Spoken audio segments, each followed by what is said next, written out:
We call to order the City of Millersville Planning Commission meeting for our regular meeting of Tuesday, April the 10th, 2018, here in the Commission chambers. Call meeting order. Let's have the Pledge of Allegiance, please. All stand and salute the flag. I pledge allegiance to the flag of the United States of America and to the republic for which it stands, one nation, under God, indivisible, with liberty and justice for all. Thank you. Mr. Secretary, would you call the roll, please? Chairman Frank Fox. Present. Vice Chairman Larry Petty. Here. Secretary David Gregory. Here. Mr. Keith Bell. Here. Mr. Lee Smith. Here. Mr. Brent Aldridge. Here. Mrs. Deborah Wade. Present. You have a quorum, Mr. Chairman. All right, sir. Thank you very much. At this time, item 4, this is the time that we disclose any ex parte communication or anything that you may have talked about with anybody of substance relative to anything that's on the agenda.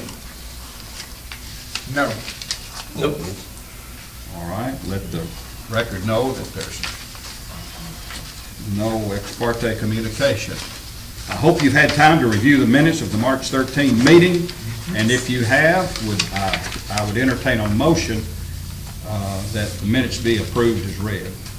Are we going to include One correction All right. on my part. I voted nay on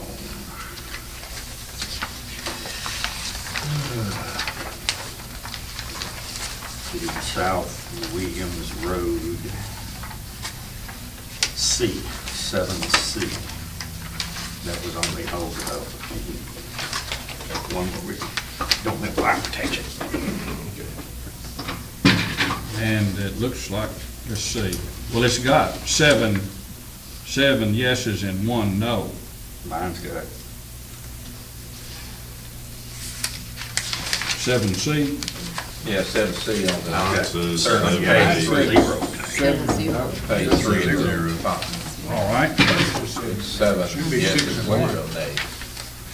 Let's see, 1, 2, 3, 4, 5, 6, 7. Okay. All right. Why, I have a question about. We don't need a motion, do we? I would prefer you defer this, Mr. Chairman. All right. The minutes are not complete. I wanted to take some time to go through item 7D and make sure that the minutes accurately, precisely reflect what you all approved. Okay. So I, with all due respect to our recording secretary, I just need to take some time and listen and make sure that everything is 100% because. All right. I will withdraw my request for the motion, and Mr. Smith's comments are duly noted. Yes, and I'll still. And we'll make that no matter what you review. And I'll make that change. I'll double check that and make that change, Mr. Smith. All right. Good catch. it doesn't? It really does. All right. Item 6, public comments.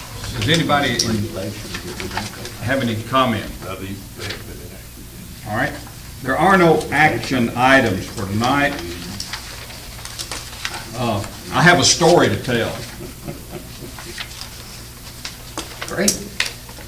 Barbara thought I was going to give it to him, but I'm going to preach tonight.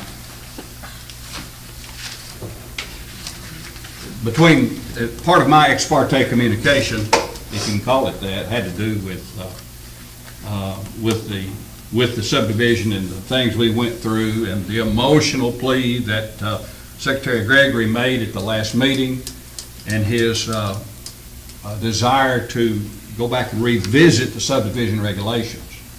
And I spoke with Mr. Farr, and I spoke to Secretary Gregory, and all three of us agreed that one course of action that would really suffice is to, the subdivision regulations have not been acted on, looked at, or thought about much in the last 2002. Since 2002. Things change. Things change. Our thinking changed.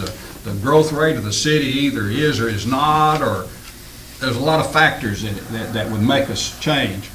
So the prevailing wisdom is that we put the subdivision regs in front of you and discuss them.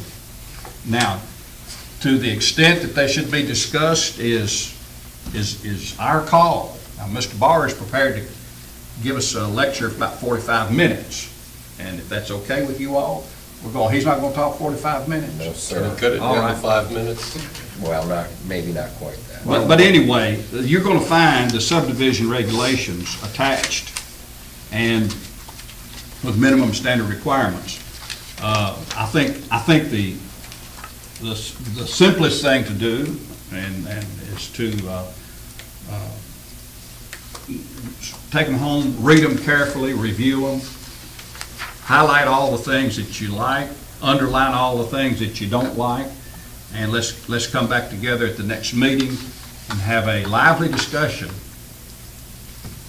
about the subdivision regulations. The subdivision regulations are our bailiwick. It's up to us to present them to the commissioners once we do the redo. No, sir. Huh? With all due respect. It's not. They don't have to This- approve. And that's why in the very front there, you have an email from the city attorney, Mr. Wheeler, that lays out the TCA that gives you all the authority, including it's recognized in our subdivision regulations, that this is at the discretion of the planning commission. Okay. There is no approval of our subdivision regulations required to go to the city commission by ordinance or resolution or otherwise, unless you all would like their blessing. I don't think that would be inappropriate, but I don't know if they need to take, by state law, they don't need to take action to endorse or support or approve the subdivision regulations as you all approve, as you see fit. Okay. Really, the only authority that the city commission has regarding the planning commission is if you deny or disapprove certain items, then they can, the party that's denied can take it to the city commission to overrule and approve it contrary to the planning commission. And for instance, a subdivision plat, if you all shoot one down, the applicants have the right to take it to the city commission for their approval by majority, and the city commission can overrule the planning commission's denial or disapproval. Interestingly, the code doesn't give any authority for the city commission to veto any of your approvals, but if we so choose, we could write that into our ordinances that if you want, we can add an extra layer. And I'm kind of leaning that way for larger projects here in the city that maybe the city commission wants to get a bite at it and take a look and see if it satisfies them as well. But that's part of the conversation I'd like to have. And in particular, though, tonight I would like to hit on the three topics that were brought last month. The minimum fire protection standards, sidewalks, and roadway widths. Those seem to be the three hot buttons in a lot of different places. And I think we're going to see that again and again. So this board has the authority to grant variances if they so choose to some of our minimum subdivision regulation standards. But we lay out a particular or specific process and procedure for those variances. There has to be demonstrated extraordinary hardship. And generally, it's tied to topographical conditions and other factors that are outside of just the developer's desire. And certainly, I don't think cost should be considered as a factor, similarly to the variances that the Board of Zoning Appeals hears. What was number 3 a while ago? Sidewalks, roadway widths, and fire. Roadway width. And those are in here, and you'll forgive me, I meant to highlight those sections, and so if you want, we can go through those, but in a nutshell, I can summarize each of them for you and give you the pros and cons behind them. Interestingly, and I apologize that I didn't, I guess you could say I didn't do my full homework. In 2005, when the Planning Commission approved the Bethel Farms subdivision conceptual plan, I have now discovered that the conversation that referenced striping was not to like center line striping and shoulder striping, but rather to bicycle path striping. I stumbled upon it. I apologize. I wasn't aware of it before, but it appears that there is an allowance to do away with the sidewalks if you provide bike paths in the roadways. But that's really not real practical. I mean, you can see that if somebody's parked on the shoulder of the road, while it is illegal, that pretty much defeats the purpose of having a bike path on the shoulder of the road. But it's supposed to be striped off and delineated separately from the travel lanes. But that's kind of hard to do even in a 24-foot roadway. Say, for instance, you have a 4-foot bike lane. Now we're talking only 8-foot travel lanes, and that's not practical, nor is it safe. So that's just an aspect that I wanted to make sure that you all were aware of. It took me by surprise when I came across that, because I went back through to review the minutes of the meeting and dug into the subdivision regulations further and discovered that there's some things in there that to me don't make sense, but they're on the books.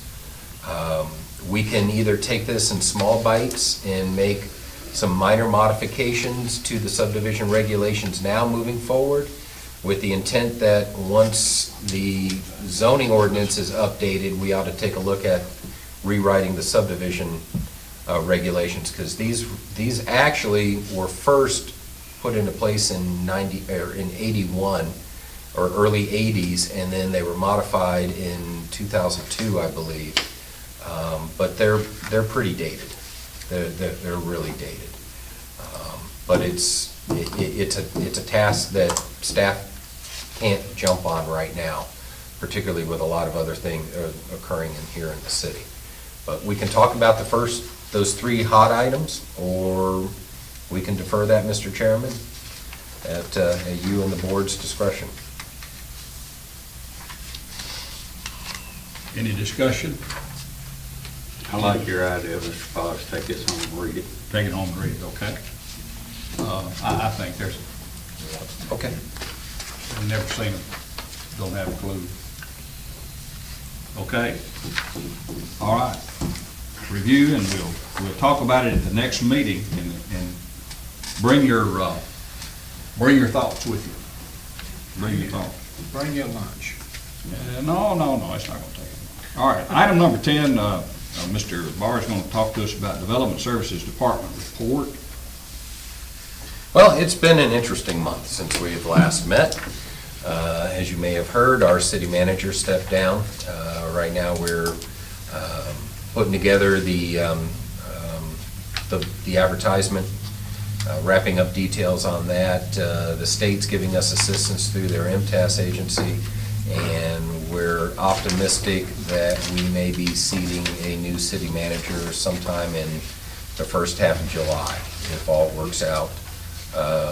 The direction from MTAS's representative is that we need to move quickly, because good candidates, their availability is pretty limited, and we need to jump on whoever we find pretty quickly, and instead of working our way down to the 2nd or 3rd or 4th ranked applicant. But looking forward to that.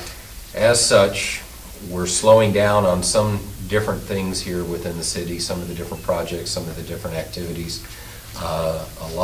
Several of us have been tasked with additional responsibilities. We're pulling it together internally, but we're really stretched thinly here, and I appreciate your patience with me. and other staff here at the city while we're through this term here.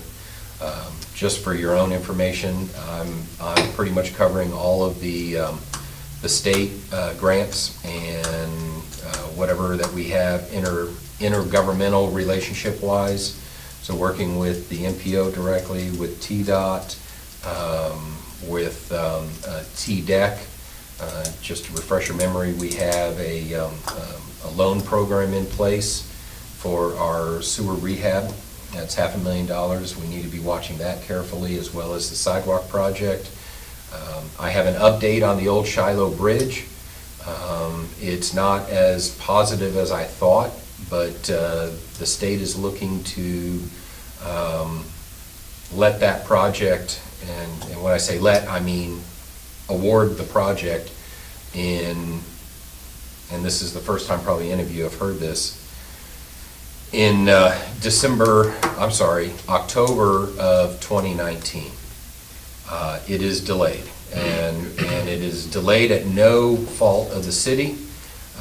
It's simply because the monies are coming out of a different fund than typical bridge replacement funds.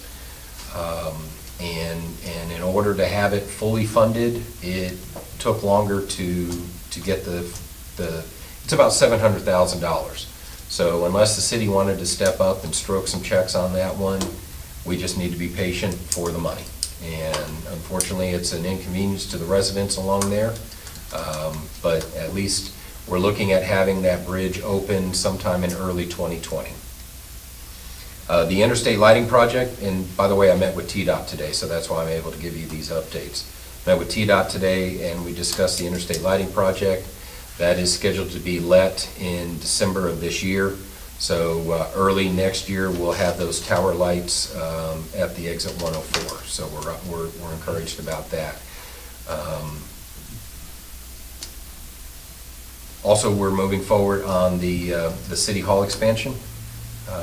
We'll be taking a look in the next couple of weeks at timelines on that, as well as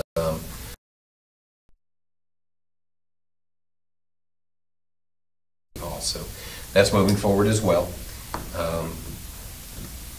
What else is happening out there?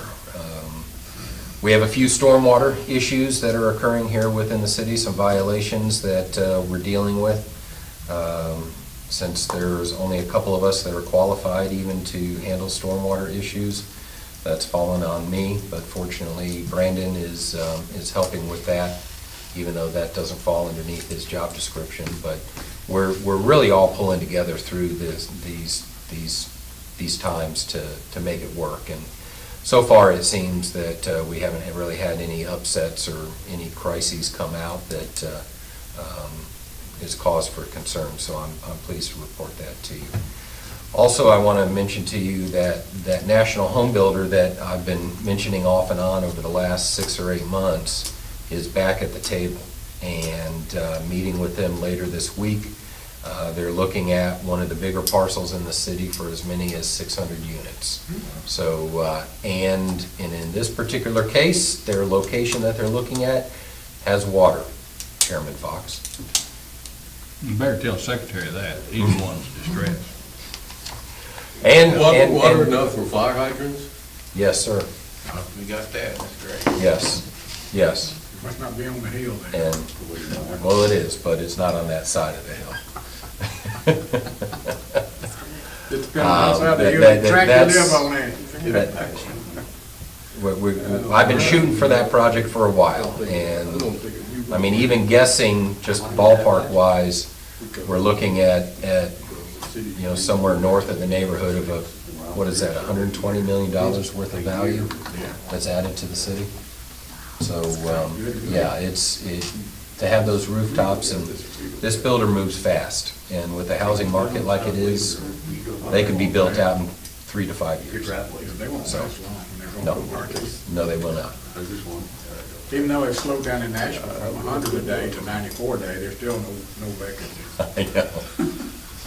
Yes, yeah, yeah. And they almost presented that as a doom and gloom that the bubble popped. Yeah. No, the bubble has not popped. No. All right. So, Thank you for your expose. Appreciate that. and all the information. Would there be, in item 11, is there any commissioner comments or general discussion? I'd like to know why item number 8 was withdrawn. Also, yes, it's all a question. Okay. This is a project over in Cimarron Trace. It's one of the last phase, it is the last phase over there.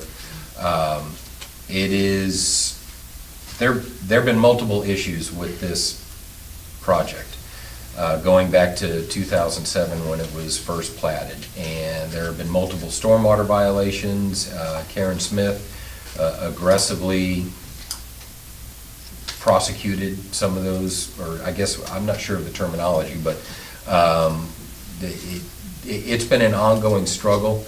The subdivision is partially, the lots are partially constructed and sold, but the common improvements have not been finished. The project's been in disrepair and has not been maintained well, whether it's the stormwater system or the vacant lots or even the constructed lots. Two of the homes that are under construction had stop work orders issued to them, I think back around the new year, and when it was discovered that there were gross encroachments in the minimum front and side setbacks. In fact, just yesterday met with the developer and builder. We came up with at least a plan to try and take corrective actions to bring it into compliance. There are some unusual factors with the project that the city agreed to that I'm having to deal with from 2007 that, again, some approvals were made that are out of the box and unusual, including in this case the stormwater pond and drainage ditch is not owned by the developer. It wasn't planned on being conveyed to the city, but rather is owned by 2 adjoining property owners, and they're already built, but course is to go after the property owners to correct the stormwater violations, and they're not going to be happy campers. The streets are in disrepair. There's some safety measures that need to be addressed sooner than later, because there are public folks that are driving up and down that street who live there. While it's technically not open as a through street, a lot of people use it as a shortcut, and so we're concerned about that. Also, the builder is proposing that he's going to literally have to move one of the homes across the street. And on Thursday, I'm meeting with his surveyor to try and draft a replat of the project to make the lots more buildable. And I'm hoping that they're receptive to dropping the number of lots and making them larger, because we've got some hillsides there that are unstable. In fact, there's 2 homes right now that the hillside is sliding down and is close to the foundations. And yet there's not enough room to build on the pads inside the setback. So we'll be taking a look at some options on that, and hopefully I'll be bringing that to you all for a blessing in the next couple of months and get that all cleaned up. But one of the homes will have to be moved. More than likely, temporarily, they'll have to have a variance to the setbacks from the Board of Zoning Appeals. This has been a hard ride for the developer, but staff needs to look at the best interests of the city and finding an amicable resolution that, okay, while we're all not going to be happy, at least it gets fixed to an acceptable measure. So we're working through that. I put the agenda together before I'd heard from the developer, and ironically, literally the day after I put the agenda out, I was contacted by him. Interesting timing, but nevertheless, we're working through it, and I felt that there wasn't need to bring it to you all at this time, because there is a process for the city to revoke the surety bond that he has. He has carried a surety bond on this property for more than 10 years, but this board dropped it back in the amount to $50,000, which in my opinion and our engineer's opinion is not adequate to complete the project. Evidently, the developer came before the planning commission at some point and requested that the amount be reduced, and this board granted that. There's also provision, this is before I started here, there's detail in Article 3 of the subdivision regulations, which lays out how the performance bond is to be calculated, and it is not necessarily just at the discretion of what the planning commission feels like. And with all due respect, there is a financial factor that needs to be considered over an emotional factor. And frankly, the developer's plea of I can't afford to carry a bond that much is not adequate. This is a big boy business, and it takes deep pockets. And if you want to be in this business, then you need to understand that there are certain responsibilities and expectations that need to be met. Millersville has progressed beyond a small town, and I think we should have the same expectations that our neighbors have of their developers and property owners. But at this point, I don't believe there's need to move it forward unless we don't get resolution over the next month or two, or at least get on the path to that resolution. Then we'll explore that option. Survey on West Bethel, when do you think we'll get that from the water? Is it next month, maybe? All the actual survey field work was completed today. Okay, good. So the crews are done in the field. Now it's a matter of loading all that data into their CAD software and starting to draw lines, and there is going to be a few weeks of reconciliation of the survey work against the legal descriptions and in the deeds of all the properties up and down. Well, I'm sorry, did you say Bethel Road or Louisville Highway? Bethel. The water survey for the infrastructure. Oh, I'm sorry. I That's okay. I that's was thinking the sidewalks. There were some minor errors in GNRC, the Greater Nashville Regional Council's study. We've made those corrections to them. They've sent it back down, and they're supposed to clean that up and have that back to us any day now. And they'll submit it. Technically, they weren't contracted through the city.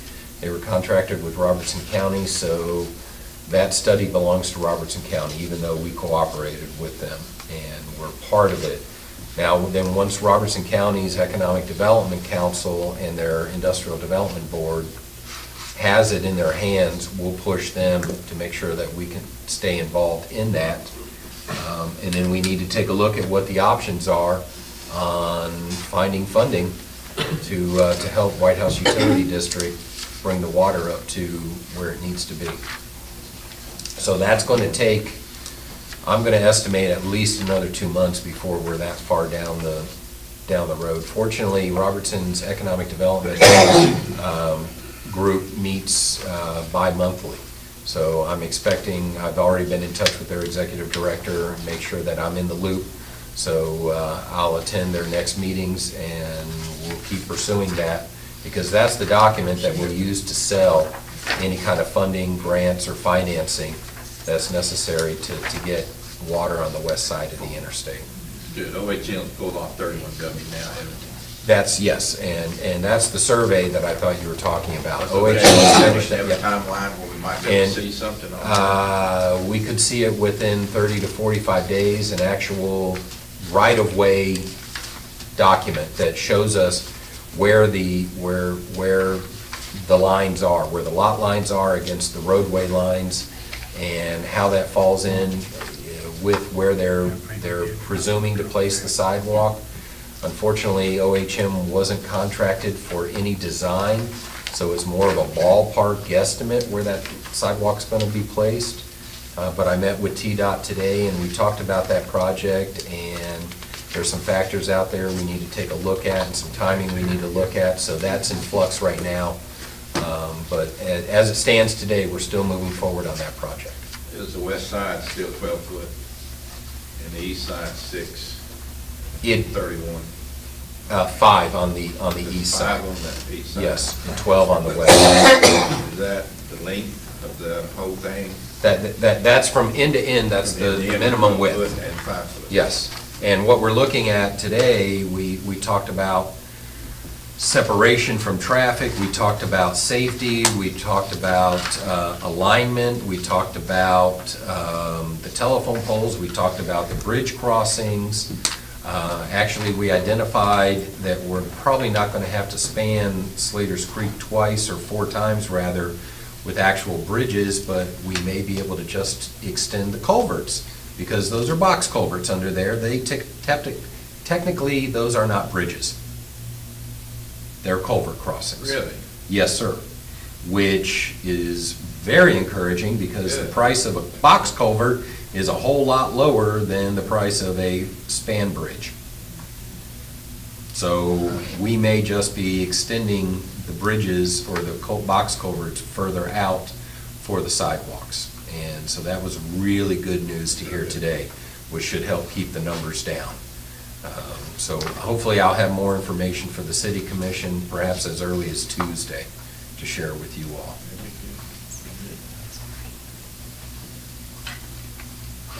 Thank you. Anybody else? Mr. Smith? Miss White? Mr. Page? No. All right. The next meeting is on May the 8th. Well, one last thing, Be Mr. there or Chairman. be square. If you could either, if you're interested in coming out and playing in the streams, actually, we're probably not going to get too deep into the creeks this year like we were last year. I think we'll be doing more shoulder cleanup and the stream banks. So looks like we'll have 2 crews out on Saturday. We first meet down at the city of Goodlettsville at their public works facility and get equipment and whatever else we need there, and then head up. We have 2 crews of 10 for Millersville, and we haven't set the section on Slater's Creek yet, but on the Mansker Creek, along Williamson Road, we're looking between the section of roadway in the creek side between Cimarron Trace and North Point. Yeah. So getting along there and doing that section. We did the southern portion last year, and then next year we'll go further north, and then we'll go back and repeat that. But and if you can't make it, please share it with your friends and neighbors.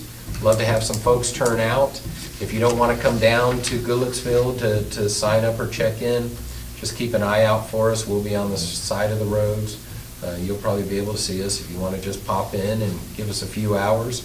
OHM, our engineer, who's also Goodlettsville's engineer, is sponsoring a lunch down at Ryan's Steakhouse near Rivergate. So at least it'll get you a meal if you turn out. But last year, we only had a few Millersville residents. We had mostly Goodlettsville folks.